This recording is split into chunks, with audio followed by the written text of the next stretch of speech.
Hi guys, welcome back to Food and Mood Creations. Today we're making Bahamian mango pudding.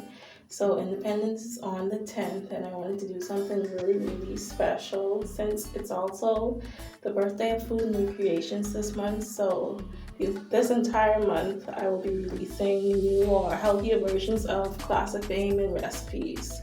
So let's get to the recipe.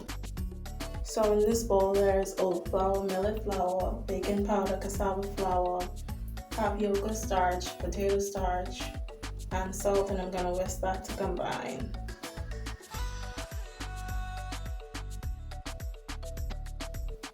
I'm going to whisk the sugar-free sweetener and eggs together, then I'm going to add the coconut oil, almond milk, and vanilla extract and whisk that to combine.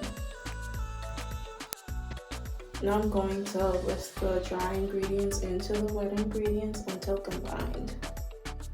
So this was supposed to be a remake of the mango bread recipe that I posted around the same time last year, but it ended up coming out like a pudding. As soon as I cut into it, I noticed that the texture was off, but rather than just like throw it away, I just changed the name. It tasted fine to me. It was really good, so why not? If you want to check out the mango bread recipe, the link is in the description box below. It was not my favorite bread recipe. It didn't have enough mango flavor for me, but it was still really good. So if you want to check it out, the link is down below.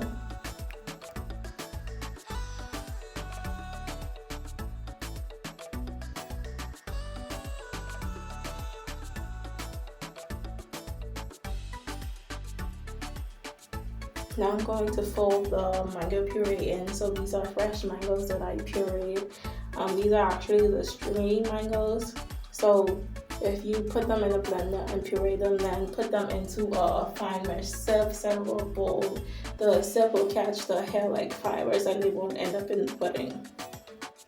Now I'm just going to pour the mango pudding batter into a pan lined with parchment paper. So I thought that I was going to be able to get two out of this, but I only got one, so that's why you see two pans there. I'm going to bake the mango bread for 75 to 85 minutes until a skewer inserted into the pudding comes out with moist crumbs. This is how the mango pudding came out. I let it cool in the pan for about an hour or so. I cut into it a little bit early because someone wanted a slice of it, but they had to leave, so I just cut into it. As you can see, it looks done, but it's not like a bread.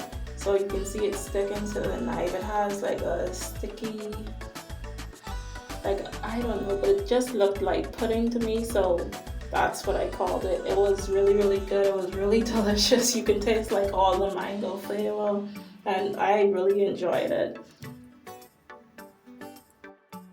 If you want detailed instructions on how to make this mango pudding, the link is in the description box below. Thanks for watching. Like, share, and subscribe, and see you in the next video.